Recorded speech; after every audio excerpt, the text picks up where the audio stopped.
the main event, which had the most discussion with Chris Jericho and Nick Gage. And coming out of it was all of this concerning Domino's, because we joked about it on Wednesday that as they went to the picture-in-picture and Nick Gage is using the pizza cutter, there was a Domino's ad. And on Thursday, a Domino's director of public relations and charitable giving gave this comment to Front Office Sports. We share the concerns expressed about this incident and the content of this TV 14 rated program and are assessing our advertising presence on it going forward. So this was our fallout from Nick Gage's national television debut. Okay, yeah, we were just joking about this because we couldn't see American commercials as we were watching it, so we didn't even know. First of all, I can't imagine Tony Khan is that happy. You know, I can't imagine TNT is that happy. And I think coming out of this, they might have to kind of reassess what some of their strategies is when it comes to, you know, showcasing these sort of death matches on TV.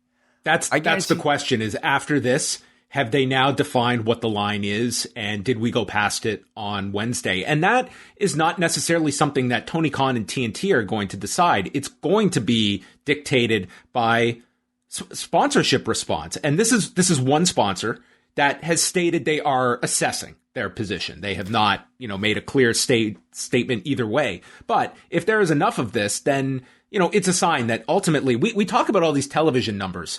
One of the prime tools that these numbers serve is to be able to go out and make money off of these numbers. So that is going to be a huge part of the calculus here.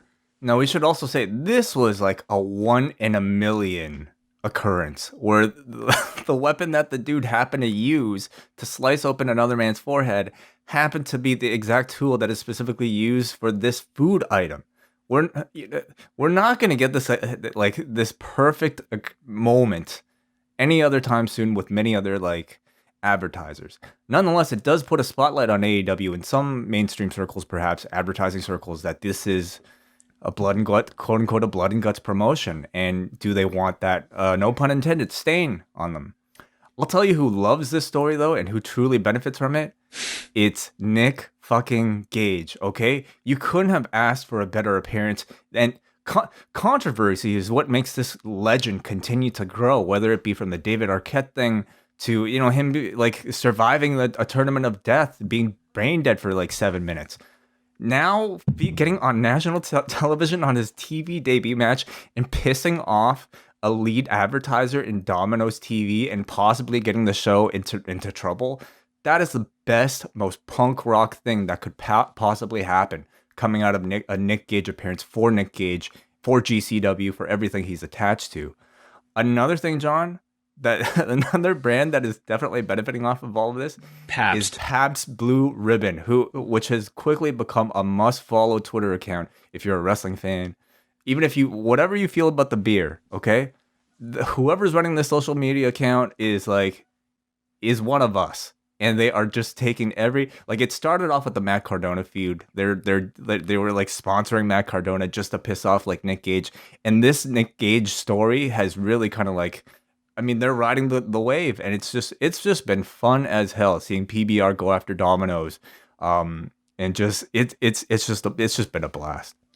Yeah, I mean, PABST has had a long relationship like with Eric Cannon. Like they have like sponsored him in the past. So, I mean, they have always had kind of a bit of a relationship within independent pro wrestling. So, yeah, they're just having a field day with all of this and getting a ton of attention for it.